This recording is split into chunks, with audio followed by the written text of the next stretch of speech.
Cada setmana una veu, cada setmana una entrevista.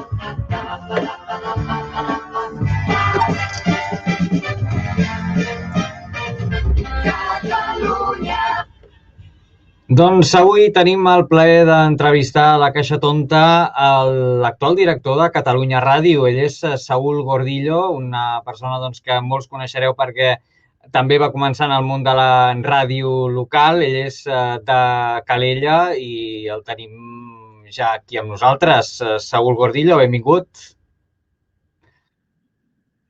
Com estem?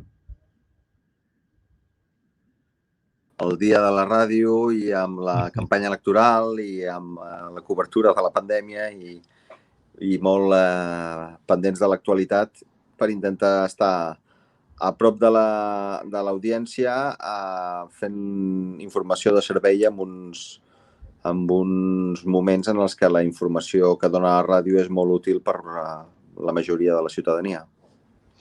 Sens dubte.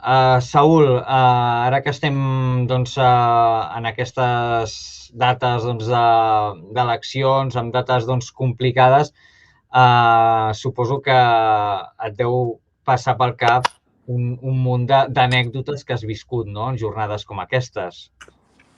Bueno, les campanyes electorals en un mitjà públic són un impàs d'excepcionalitat perquè estem sotmesos a la decisió de la Junta Electoral que condiciona els continguts dels mitjans públics i els partits polítics que legítimament defensen els seus interessos davant de la Junta Electoral que intenten que l'aplicació de la llei electoral espanyola els beneficiï al màxim possible. I això, molts cops ens posa en un compromís en els professionals perquè estem obligats a complir la llei, estem obligats a obeir a la Junta Electoral, però, per altra banda, tenim una mica la necessitat de no fer un tall respecte als criteris professionals i periodístics de la resta de l'any, no? I ara, per exemple, a Catalunya Ràdio no podem dir ni presos polítics ni exili, perquè ho ha decidit la Junta Electoral, i la informació que es fa de la campanya va molt més pautada, diguem-ho d'alguna manera, que la resta de l'any, no?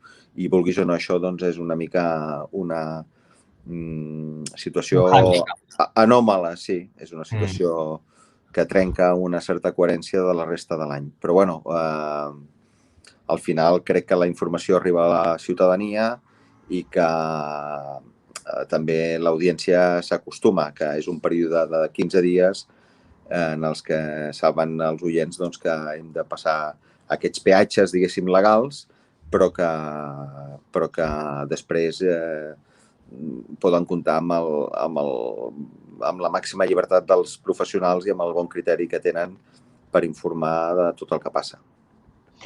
La ràdio, els mitjans públics, sempre hem estat en el punt de mira de molts fronts, no? Primer de la societat, perquè lògicament nosaltres ens devem també una mica a la ciutadania a que estigui ben informada i com toca. I per l'altra, per aquesta, diguem-ne, com t'ho diria, aquesta vigilància també del món polític, no? dels polítics, perquè, com bé dius, també defensen el seu territori, no? Què és el més complicat, Saúl, en un mitjà públic? A nivell d'informació, a nivell de mantenir l'oient i l'audiència informada com cal, tenint en compte aquests hàndicaps que comentàvem. No, el més complicat és no deixar de complir la llei, però alhora donar la informació que l'audiència es mereix, no? I és aquest equilibri de donar pluralitat, de garantir la diversitat de veus, de garantir que totes les opcions que tenen dret electoral i que tenen dret a ser coberts per als mitjans públics, doncs fan les seves propostes, i en aquesta campanya amb l'excepcionalitat d'una pandèmia que fa que no puguem cobrir la campanya com voldríem, perquè no es fan actes presencials com en una campanya normal, el contacte amb els candidats no és tan directe, la possibilitat de fer carrer no és la mateixa.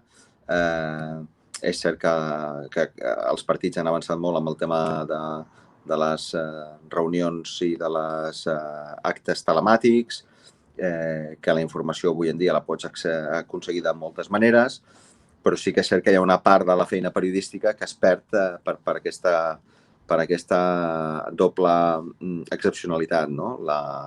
A l'electoral, doncs la de la pandèmia en aquesta ocasió. Saúl, tu vas començar a treballar com a corresponsal del Punt i de redactor de Tot Seguit i més tard doncs, vas formar part de l'equip fundacional del Punt Maresme. Què en recordes d'aquella època? Doncs una etapa apassionant de periodisme de proximitat en estat pur, on les notícies que publicàvem no deixaven indiferent a ningú, on marcàvem l'agenda informativa d'una comarca que s'estava vertebrant i on els nivells de llibertat i d'influència eren molt superiors als que potser tindríem avui en dia, perquè aleshores no existia internet, no existien les xarxes socials, la feina dels mitjans de comunicació de proximitat era molt més rellevant i els periodistes que no s'autocensuraven doncs realment tenien un camp per córrer molt gran, no?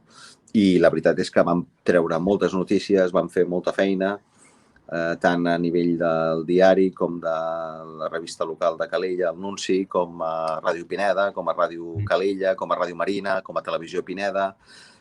És a dir, també la polivalència, no? Vull dir, en aquella època potser era més fàcil des del periodisme local i comarcal fer més d'un mitjà de comunicació i més d'un format alhora.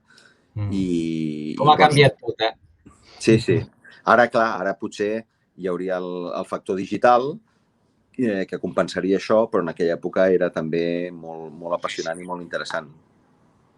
Després, doncs, et vam tenir de director de l'Agència Catalana de Notícies, l'ACN, on ara hi tenim de director un aranyenc, el Marc Colomer, amb qui també doncs, tens relació actualment. I una de les teves, una de les primeres agències europees, filles de la xarxa, Déu-n'hi-do, fins al 2007, que vas arribar fins al 2011. Què en recordes també d'aquella època? Va ser també un repte. Sí, va ser el salt d'alguna manera de l'àmbit local i comarcal a l'àmbit nacional, no? Primer a Girona, després a Barcelona, assumir un repte de dirigir un mitjà de comunicació, en aquest cas una agència de notícies a nivell català, doncs era un repte important, però la veritat és que hi havia gent jove molt entregada, molt motivada i que era una etapa en la que, a més, una agència de notícies tenia la possibilitat d'experimentar molt i de tenir molts mitjans abonats, molts clients i de tenir una capacitat de penetració molt important, no? Va ser l'etapa en la que vam fer el llibre d'estil de l'Agència Catalana de Notícies, vam crear el servei en anglès de l'agència amb el Catalan News, vam obrir les delegacions a l'estranger, a París, Berlín, Londres, Nova York, ja existia Brussel·les i Madrid, però vam afegir aquestes 4 delegacions internacionals més. Es va potenciar molt el contingut en vídeo, el format de vídeo. Vam fer un salt a les xarxes socials que ens va donar una certa visibilitat pública important. La redacció de Barcelona era en aquella època un estudi de televisió on fèiem rodes de premsa en directe amb streaming, quan no es feien streamings, no existia el streaming. I realment va ser una època d'un salt important en la que l'ACN es va posar en el mapa, va desplaçar el protagonisme que tenien les agències estatals a Catalunya i, a més, va ser un referent acadèmic i pel sector, pel fet que érem l'únic mitjà de comunicació que tenia periodistes polivalents o multimèdia que eren capaços d'escriure textos, de reproduir àudios, de fer fotografies i de fer vídeos i, en alguns casos, de fer tot això editat i, per tant, un producte finalista, no?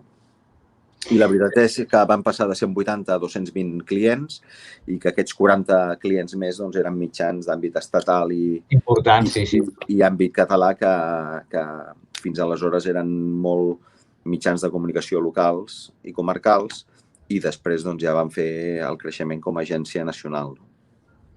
També va ser impulsor, juntament amb d'altres periodistes, del portal de blogs polítics en català, Poliblogs, que va néixer al febrer del 2007, perquè tu també, diguem-ho, Saúl Gordillo sempre ha estat molt lligat al món de les xarxes i és que, per exemple, al març de 2006 vas fundar amb el llavors periodista Carles Puigdemont l'empresa Doble Utopia i que a través de la seva filial Poliblogs també es va promoure la primera edició de la Catosfera, que també recordo aquell moment. Tu sempre has estat molt punter en aquest sentit, de les noves tecnologies. Sí, la veritat és que a l'inici de la popularització d'internet a Catalunya no hi havia molts periodistes que estiguessin actius en el món dels blogs o de les xarxes socials i jo, que havia treballat i havia coincidit amb un periodista gironí que vam coincidir a la delegació del Punt a Blanes, que es deia Carles Puigdemont, quan ens vam retrobar després a Barcelona, jo en el Punt i ell com a editor d'un setmanari en anglès que es deia Catalonia Today, doncs estàvem molt inquiets amb el tema digital, tots dos vam obrir un blog, tots dos vam entrar a Twitter i a Facebook al principi i en aquell moment hi havia una proliferació important de blogs polítics sobre política, de tots els signes polítics, però en català tots ells, i ens va semblar que hi havia una necessitat que era crear un agregador, un portal, on tots els interessats en què s'estava dient en els blogs sobre política a Catalunya o en català, perquè fins i tot agafava l'àmbit dels països catalans, doncs es pogués dirigir en allà cada dia a veure què és el que s'havia publicat. I vam crear Poliblogs, que va ser una experiència interessant, va durar 2 anys. En aquella època també vam promocionar la creació de la Catosfera, que un dels impulsors també va ser a Granollers, el Marc Vidal, un blocaire i un gurú ara molt famós. Sí, sí. I van ser uns anys molt interessants on vam fer moltes... Jo després vaig publicar el llibre Nació.cat sobre el domini d'internet.cat i això va donar peu a moltes presentacions de llibre pel territori i cada acte presencial tenia una component de desvirtualització. Era molta gent que ens havíem llegit i ens havíem seguit de manera virtual, que no ens havíem conegut presencialment i que arran de la presentació del llibre, arran d'una jornada de la Catosfera, arran d'una presentació d'una blogosfera comarcal o arran d'una activitat per parlar de Twitter o de blogs o de qualsevol temàtica concreta, doncs ens coneixíem i ens trobàvem presencialment i això generava uns vincles molt potents i la veritat és que va ser una època molt apassionant perquè crec que la política i el periodisme a Catalunya doncs va estar molt condicionat per el dinamisme i per l'energia que en aquella època hi havia entre tots aquests internautes pioners. Certament. Tot seguit va ser cap de continguts digitals també del Periódico de Catalunya, que també suposo que et recordes un bon pas per aquesta també feina relacionada amb les xarxes, que t'ha acompanyat sempre. Sí, jo al Periódico no coneixia el director del Periódico i el mateix dia que em van acomiadar de l'Agència Catalana de Notícies, coincidint amb que hi va haver un canvi de govern a la Generalitat. Coses que passen a vegades. Amb aquest món de la comunicació, malauradament. Sí, bueno, quan estàs en un mitjà públic i amb un càrrec de responsabilitat, doncs és lògic que això pugui passar, no? I el mateix dia que vaig acabar l'agència, em van trucar el director del periòdico, que jo no coneixia, i em va oferir d'anar a treballar per ells amb el tema digital, no? En aquella època el periòdico tenia una presència a xarxes socials molt minsa, tenia una pàgina web però que no formava part de la centralitat del seu flux de treball ni de la seva producció informativa. I primer uns mesos com a extern i després ja dins de la redacció, doncs durant 4 anys vaig estar fent feina d'impuls digital juntament amb l'Àlex Poderoso i al final de la nostra etapa en el periòdico, doncs els periodistes del periòdico primer publicaven a la web i després d'aquella notícia que havia sortit publicada primer en digital s'acabava fent la versió que acabava sortint a la versió de paper. Qui passava paper, sí. Sí, i això era un canvi de mentalitat, una revolució molt important per la tradició d'aquella redacció, perquè eren periodistes que escrivien històricament pel paper i que tenien algú que feia alguna cosa per internet.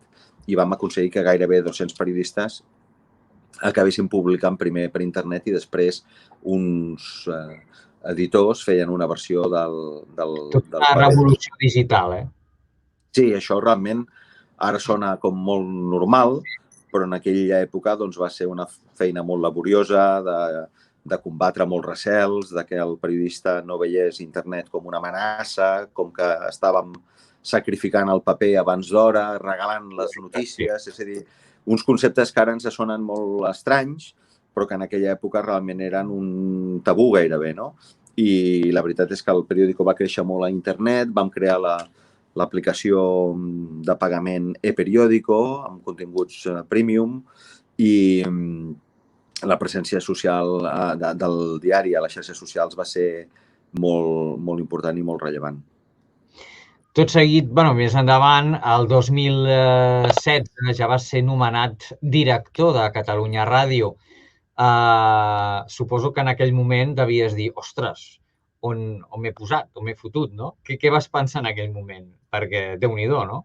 Bueno, vaig pensar quin honor i quin privilegi poder dirigir la Ràdio Nacional de Catalunya, la ràdio pública del teu país, i quin repte, no? I quina responsabilitat, i més després del que va passar, no? Amb tot el tema del procés, el referèndum, el 155, les eleccions, la tensió institucional i política que ha viscut el país aquests anys. Realment han sigut 5 anys molt intensos, històrics, diguéssim, això que es diu, no? Una jornada històrica, doncs han sigut 5 anys històrics en els que hem intentat que Catalunya Ràdio fos rellevant, que tingués un paper important i que fes un salt en l'àmbit digital, amb tots els podcasts i amb tot el contingut digital. Un salt que s'ha fet amb molt bona nota, per cert, no? Vull dir que sou punters i líders de la ràdio per internet.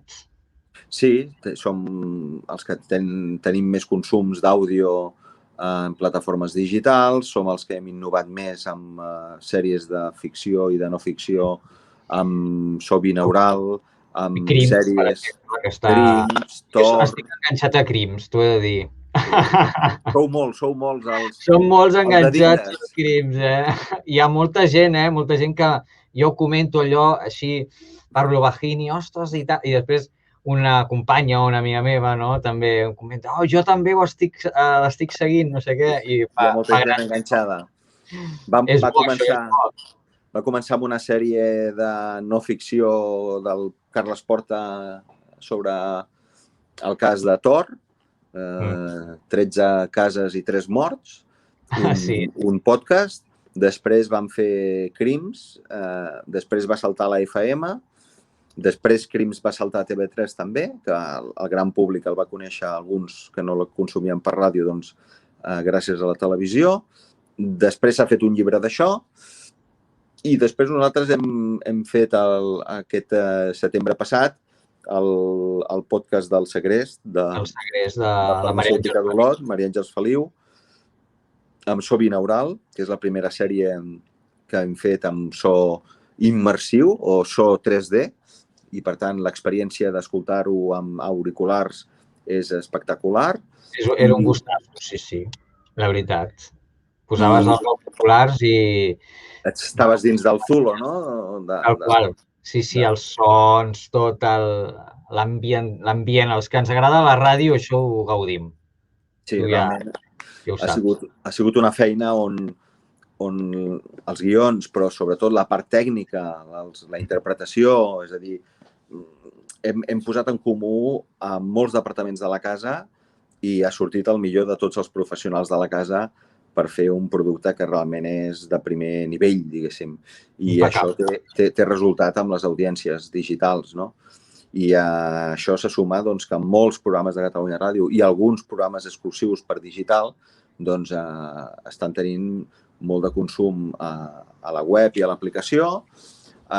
També tenim molt consum a YouTube, per exemple, Adolescents XL i el Búnquer cada mes superen el milió sumant-los els dos programes, el milió de reproduccions mensuals només a YouTube. Això és espectacular. Ens està permetent connectar amb una audiència jove que no consumia ràdio i amb una audiència jove que en alguns casos no sabia què era Catalunya Ràdio, perquè els més joves no escolten la ràdio o no sabien què era Catalunya Ràdio, i gràcies a un contingut d'humor, d'entreteniment, en el cas d'adolescents, de també informació i de formació, doncs connectant amb la ràdio pública a través de YouTube. I, per tant, nosaltres hem fet un esforç per ser a les plataformes on hi ha els usuaris, no a quedar-nos encarcarats i immòbils només amb la FM o només amb la nostra web o la nostra aplicació, sinó ser en els canals que ens posen en contacte amb el major públic possible, no? I això són YouTube, és Spotify, Crims ha sigut un dels programes o de podcast tendència a l'estat a Spotify, a Instagram, molts dels continguts adolescents i fem càpsules exclusives per Instagram i s'està fent una feina de modernització de Catalunya Ràdio i de la percepció que la gent tenia de Catalunya Ràdio bastant important. I deixa'm dir-te que jo crec que aquest any, aquesta temporada, ha sigut, en molts sentits, trencadora, no? Sobretot amb la graella, no? Vull dir, al principi molta gent va dir, ostres, què ha passat, no? Perquè, es van fer canvis, una mica el que tu deies també, no? Que després s'ha vist el per què, no? Que al principi molta gent era reàcia també, no? Al dir, ostres, què està passant, no? A la ràdio pública de casa nostra, no? Però el que després s'ha vist és que el que s'ha aconseguit és això que estaves dient, no? Acostar Catalunya Ràdio als més joves i a gent que, pel motiu que estàvem comentant, de que estan també a altres plataformes, el que s'ha aconseguit és poder utilitzar aquestes eines per poder tornar a captar aquest tipus d'oient, no? Segur com has viscut aquesta temporada, com l'estàs visquent, que jo crec que ha sigut realment una aposta forta. Doncs amb la satisfacció de veure com la feina s'està culminant, no?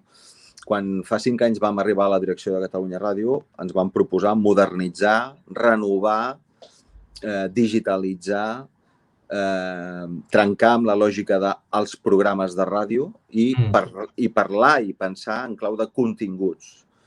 I els continguts d'una ràdio avui en dia no només és un àudio, també són vídeos, també són textos a internet, també són els podcasts, és a dir, superant els prejudicis que hi havia. I això tenia un aspecte formal, però també condicionava el tipus de contingut que fèiem, no? I aquesta temporada, doncs, tota la graella està renovada respecte a la que ens vam trobar fa 5 anys. Sí, és totalment. Hi ha programes per joves, que la ràdio pública no tenia programes per joves. Tenim programes per públic familiar i per nens, com l'ICAT Kids. Tenim continguts temàtics culturals i de servei públic que no teníem. Tenim un podcast que fa poc que l'hem estrenat sobre LGTBI Sí, fa un bon amic, que el conec. El David Ávila. El David, sí, un crac. Ens I- anem seguint també. Sí, Sí. i després hem fet coses revolucionàries com deixar de fer esports a la nit i fer humor amb el Búnquer. El Búnquer és un èxit a la FM, però també a YouTube. És un imaginari, és un tipus de ràdio que ha sigut un fenomen, està sent un fenomen. I la veritat és que en cap cas això ha fet que el servei públic quedi ressentit. Al contrari, la informació, tant al matí, al migdia com a la nit, doncs segueix sent la informació. Vull dir, sou punters. De referència de Catalunya Ràdio. Per favor. Però alhora hem fet una incorporació d'un tipus de contingut que no teníem i que calia que tinguéssim per tenir una graella molt compensada i molt equilibrada. I, bueno, jo crec que aquest any heu aconseguit amb l'equip, no?, de poder culminar, com tu dius, aquest projecte que vau començar el 2016, a poc, anar veient, anar entrant, anar posant les peces al puzzle, no?, el trencaclosques, perquè costa, Jo crec que us heu estat currant i molt, no?, per poder arribar a on esteu ara, perquè no és fàcil i la competència és dura.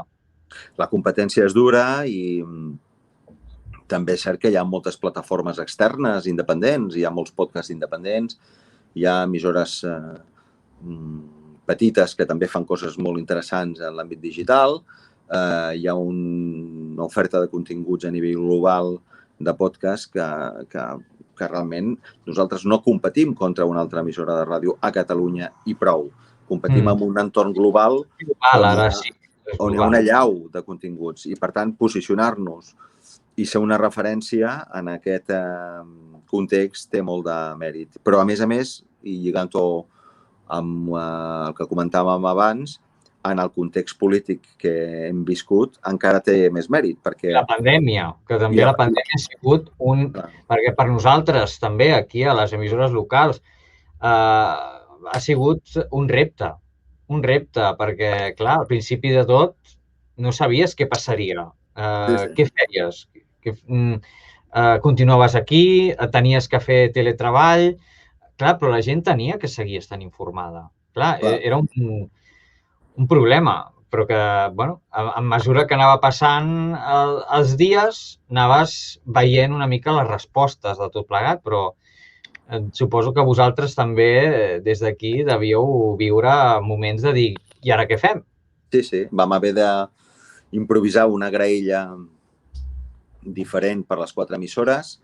Vam arribar a fer 45 programes des de casa. Quina bogeria. Cosa que fa un any i mig hauria semblat impossible. Vam crear un programa específic per als escolars que no anaven a classe. El pop-up.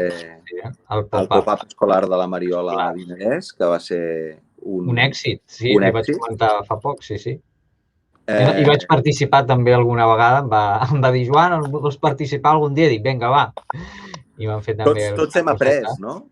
Tots hem tret una lliçó i la ràdio jo crec que surt reforçada d'aquesta experiència. Ha sigut dur, però ens ha permès créixer com a mitjà, adaptar-nos d'una manera més fàcil que altres mitjans a la nova realitat, als condicionants del teletreball, i al final la ràdio se'n surt. Davant de situacions complicades, la ràdio sempre se'n surt. Per acabar, 2 coses, Saúl. La primera, ja sé que és més feina, però ara que està tan de moda Twitch, us heu replantejat fer alguna coseta per allà o què? Estem donant-li voltes i és evident que TV3 i Catalunya Ràdio doncs hem de fer coses que estiguin en aquesta plataforma, però també no volem ser snobs en el sentit de que... Ara tothom està allà, ara nosaltres també, no? No es tracta de ser els primers en arribar, sinó de quan ho fent-ho bé, fem-ho bé, no? I que perduri, no? I encertant. I això no és fàcil, no? Però nosaltres sempre tenim la inquietud i l'impuls per ser allà on hi ha la gent i això no ho perdem, però tampoc ho volem fer a la babalà, no? I ho estem valorant i crec que alguna cosa farem. Fa poc vam entrar a TikTok, tant TV3 com Catalunya Ràdio. Som present a totes les xarxes socials. Hem fet tota aquesta oferta de continguts exclusiu digital tant a la ràdio com a la televisió. I en contra d'una certa idea que algú vol intentar instal·lar de que els mitjans públics no fan res pels joves en català, doncs hem creat continguts exclusius digitals pensant pel públic jove d'aquest país i aquesta feina s'està fent. El que passa és que també quan fas una passa l'has de fer de manera segura i ho farem perquè si això cada cop té més usuaris, doncs allà hi serem, no? Però li estem donant voltes a veure com ho fem. Molt bé, doncs Saúl, per acabar, per tu, per a Saúl Gordillo, què és la ràdio? Què és la comunicació? Ui, la comunicació... La ràdio, així una mica en global, què és per tu una mica, no? La comunicació, la ràdio, què és el que portes fent tota la vida? Què és per tu? És un servei essencial, és un mitjà molt proper a la gent, molt, no et diré que íntim, però sí que molt càlid, molt a prop de la gent, que et permet consumir-lo fent altres activitats. Això, per tant, en la mesura en la que no et demana un interès exclusiu, doncs pots estar corrent, pots estar cuinant, pots estar dutxant-te i escoltant la ràdio, doncs pots anar en cotxe i escoltar la ràdio. Això fa que la ràdio s'integri molt bé a la mobilitat laboral, als desplaçaments, a les activitats que fa la gent i s'adapta molt bé a la realitat de la gent que en els últims mesos ha canviat pel tema de la pandèmia, no? I per tant, la capacitat d'adaptació és molt alta i després la interacció amb la gent també ha crescut molt, no? Abans la gent trucava a la ràdio i entrava en directe. Ara podem relacionar-nos amb els oients a través de les xarxes, de la web, de l'aplicació, del registre. Hi ha mil opcions i això també la ràdio ho està sabent aprofitar. I per mi la ràdio forma part de la vida, no? Una ràdio, hi ha gent que diu que un diari abans, no? Fa uns anys, el teu diari de capçalera era com una cosa molt important, doncs la ràdio ho segueix sent i no ha patit la crisi que sí que han patit els mitjans escrits, per exemple, no? O que està patint la televisió amb el tema de les plataformes audiovisuals. Nosaltres, jo crec que aquest vincle el mantenim més potent. I després la ràdio és el mitjà on el català s'expressa amb major naturalitat i normalitat. La ràdio en català és hegemònica, no, el següent és massiva a Catalunya. Té unes quotes d'audiència brutals si ho compares amb altres mitjans, no? I per tant això vol dir moltes coses. Vol dir que la ràdio en català té una altíssima qualitat i vol dir també que s'han fet bé les coses durant molts anys perquè aquest vincle perduri, no? I la veritat és que quan hi ha situacions complicades, la pandèmia, temporals, situacions de demanda informativa, doncs es demostra que el consum puja i que són molt més rellevants del que alguns cops ens imaginem. Sens dubte. Doncs Saúl Gordillo, director de Catalunya Ràdio, moltíssimes gràcies per atendre'ns avui, que hem volgut també fer aquesta menció especial a la ràdio, en aquest Dia Mundial de la Ràdio, que els que ens agrada i el que, com diem, ens pica el coquet, aquest coquet de la ràdio que no ens deixa, puguem seguir-ne fent durant molt de temps i endavant amb tots els nous projectes. Seguirem també de nou tots els programes i tot el que aneu fent des d'aquí, des de Catalunya Ràdio, que ho feu molt bé i que aquí tenim també un oient que també va sintonitzant el dial de Catalunya Ràdio i també a través del podcast i de totes les aplicacions habides i por haver. Gràcies, Saúl Gordillo. Bona feina. Molt bé, moltes gràcies a vosaltres i bon dia de la ràdio per tothom i també felicitar a la gent de la xarxa i dels mitjans i les ràdios locals del país que feu una gran feina. Que vagi bé. Una abraçada.